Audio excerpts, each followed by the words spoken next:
بسم اللہ الرحمن الرحیم۔ السلام علیکم بزرگوں، بہنوں، بھائیوں، آج ہم بیان کر رہے ہیں کہ ائمہ اور شیخ کیا کہتے ہیں۔ ایسے ہی پہلی شخصیت امام احمد بن حنبل کی ہے۔ اسے امام ذہبی نے مؤخر الذکر کی کتاب میزان الاعتدال باب 4 سوا 440 میں نقل کیا ہے کہ یزید کو کسی روایت کا راوی تسلیم نہیں کیا جانا چاہیے۔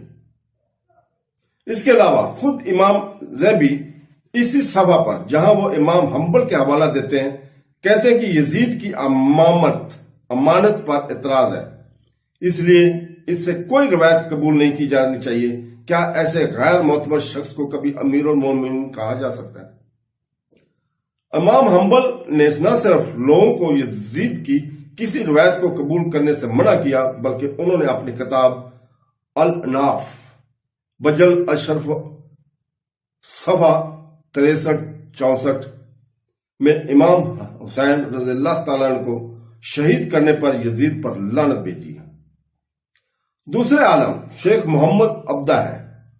اپنی تفسیر قرآن میں تفسیر المنار جلد 6 صفحہ 367 اور 368 میں یہ بتاتے ہیں کہ بعد کے کس طرح یزید نے حضرت امام حسین علیہ السلام کی مخالفت کی، اور وہ کہتا ہے اللہ تعالیٰ اس کو مطلب یزید کو اور ان تمام لوگوں کو چھوڑ دے جنہوں نے اس کی حمایت کی، اور ان لوگوں کو جو امام علی رضی اللہ تعالیٰ عنہ سے بغض رکھتے ہیں، جو انصاف کے قیام اور اللہ کے دین کی مخالفت میں ظالم حکمرانوں کی عبادت کرتے ہیں۔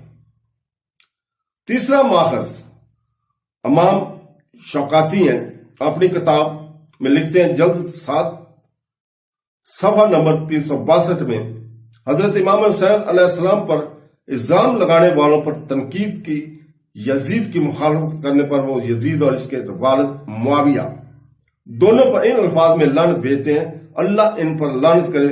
پھر ان الزامات پر تبصرہ کرتے ہوئے کہتے ہیں کہ اے میرے رب، ایسی باتیں سن کر ہی خون خرابہ ہوتا ہے اور پہاڑوں کو ٹکڑے ٹکڑے کر سکتا ہے۔ امام تفازی اس مسئلے پر گفتگو کرنے والے چوتھے شخص ہیں۔ صحیح بخاری کی تفسیر ارشاد المساری جلد 15 صفحہ 12 میں اس کا حوالہ دیا گیا، جس میں کہا گیا کہ علماء کرام کا اجماع ہے کہ حضرت امام حسین علیہ السلام کو شہید کرنے والوں پر لعنت بھیجنا جائز ہے، اور جن لوگوں نے حکم دیا یا اجازت دی اس کے قتل کی منظوری دی گئی، پھر یہ کہہ کر کہ یہ عام بات ہے کہ یزید نے امام حسین رضی اللہ تعالیٰ کے شہید کی منظوری دی تھی، اور رسول پاک صلی اللہ علیہ وسلم کے گھر کی بے عزتی کرتے ہوئے مزید کہتے ہیں اس یزید پر، اس کے مددگاروں اور اس کے ساتھیوں پر اللہ کی لعنت ہو۔ یزید کو بے نقاب کرنے والا 5واں شخص اس کا اپنا بیٹا تھا، جس کا نام اس نے اپنے والد معاویہ کے نام پر رکھا۔ اس نے اپنے والد یزید کی وقت پر خلافت سنبھالی، لیکن اس کا دور حکومت مختصر تھا، کیونکہ اس نے اپنی جانشینی کے 40 دن بعد یا دوسرے اکاؤنٹس کے مطابق اس کی جانشینی کے 5 ماہ بعد استعفیٰ دے دیا تھا۔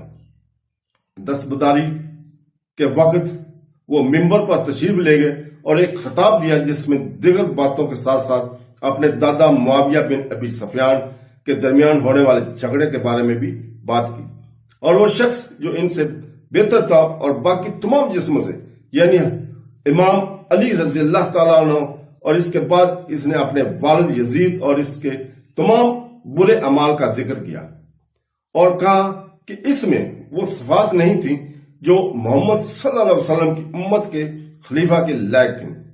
اس کے بعد اس نے اپنے والد کے رسول پاک صلی اللہ علیہ وسلم کی اولاد پر ہونے والے مظالم کو بیان کیا۔ خطاب ختم کرتے پر وہ پھوٹ پھٹ کر رو پڑے اور اپنے رشتہ داروں اموی سے کہا کہ وہ ان کے گناہوں کا بوجھ اپنے پیٹ پر لانے کے لیے تیار نہیں ہے۔ اس لیے آپ صلی اللہ علیہ وسلم آپ نے فرمایا جیسا چاہو کرو اس خلافت کو جس پر چاہو لاد دو، جہاں تک میرا تعلق ہے میں یہاں سے باہر ہوں، یہ سب تحریر الخمیس جلد دوم صفحہ 301 میں مکمل طور پر بیان کیا گیا ہے۔